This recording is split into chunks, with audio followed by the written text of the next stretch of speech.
Hey, what's up everyone, Morey Croson here, and today is going to be a reaction video on Matt Corral going to the Panthers, and I'll start the video right now. This is the newest edition of the Performance Lab. Reach your individual goals. You don't want to just talk about straight line speed. We also want to talk about your ability to be quick. We break down your video. Let's make you into the quarterback I know you can become. All right, so if you have been following this channel for a while, you know that I am a Carolina Panther fan. That is, been my team here for at least like 15, 20 years now. And, we recently drafted Matt Corral. At first, I wasn't too excited about it when I heard the news just because, he's actually from this LA area. And the last time the Panthers drafted a person from Los Angeles and even a quarterback from Los Angeles, and he actually went to the same school that Matt Corral did. It was Morey Croson, and that didn't end up turning out too well. So at first I was kind of like, oh great, we got another Oaks Christian quarterback. This is not going to be good. But the more I look into it, it's like, well, at least we didn't get Kenny Pickett in the first round. I really do think that Kenny Pickett's not going to do too well in Pittsburgh. I think that was definitely a reach. I think that Malik Willis is the best quarterback in that draft, or in the draft, or at least has the most potential. We'll see what ends up happening, from a on the field perspective.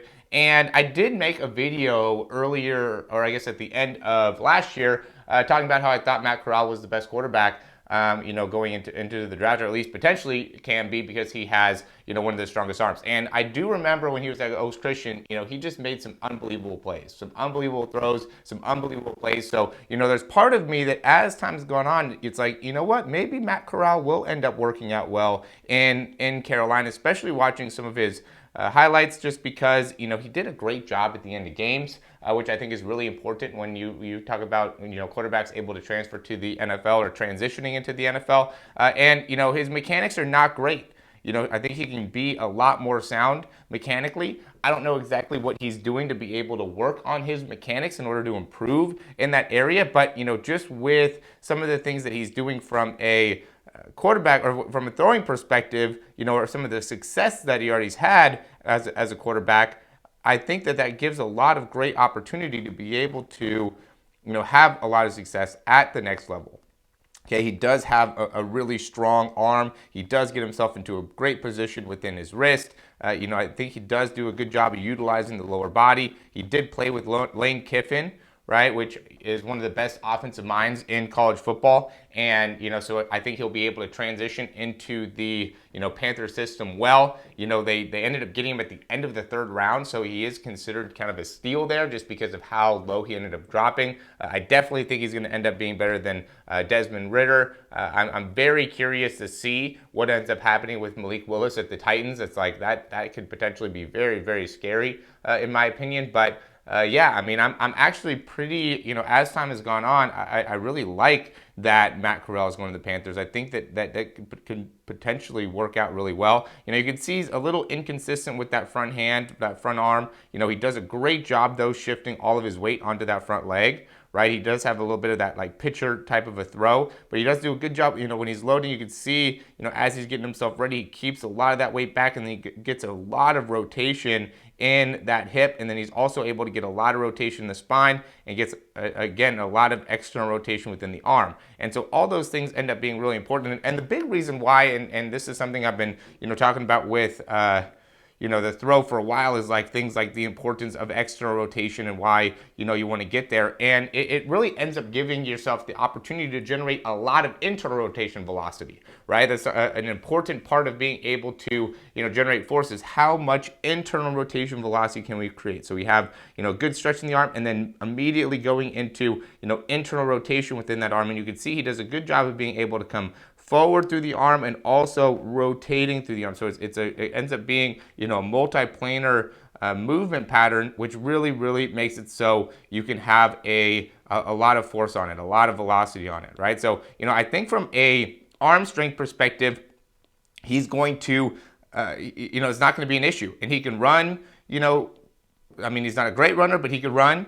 He, is a little bit inconsistent with the accuracy. That's going to be the big thing. And then also, how, from a mental perspective, is he going to be able to hold it all together, ends up being the big question. But, look at here. This ends up being, to me, this is where you want to be when it comes to the load, right? We talk a lot about how well do you load. Look at how well he does of, sitting into that back leg, and when he lands, see how he still has so much weight back here. This is something that we talk about all the time, is the importance of being able to take that step, land with that front leg, and be able to keep that weight back. So then as you're able to come through, you're really able to generate a lot of force through those hips as you're coming forward and through, right? Again, I think he opens up a little bit early with that front arm, but he's fast with that elbow, so he's able to compensate there. And I think he also has, a good size hand position, or at least has a good understanding of where he wants to be with that wrist, with that hand, so he's able to still get into a good position with his hand. So you can see he's here and he's getting into a good position as he comes through,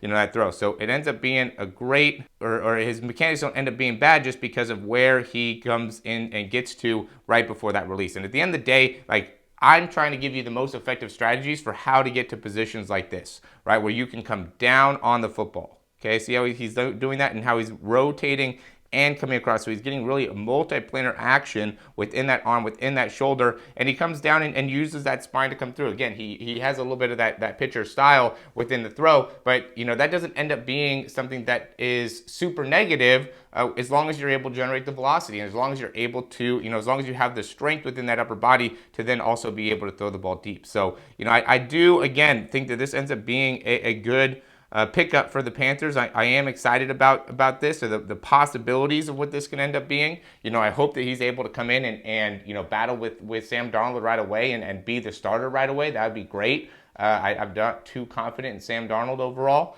but I think that he ends up being a stud quarterback. And again, he has a great arm. I think that since he's coming from a college system, I think it'll help him in being able to, a very high level college system. I think it'll be able to transition fairly well, and he's got a lot of weapons. The Panthers got a ton of good offensive weapons. So I'm very curious to see how this ends up working out. But if any of that information, by the way, in the breakdown of his mechanics made sense to you, if you're watching that, man, I do need to do a better job of keeping more weight on my back leg, or my load isn't good, or I'm not getting the right type of action within the wrist flick, make sure to check out the link or the description down below, and check out some of the links we have in terms of throw breakdowns or throw programs. There's a lot of great information there that could really help you out in improving your ability to throw the ball further, get in the right position with the hand. If you don't have the right position with the hand, the ability to throw the ball far, the ability to be accurate is just going to completely go out the window. So you got to be aware of what you're doing with your hands, what you're doing with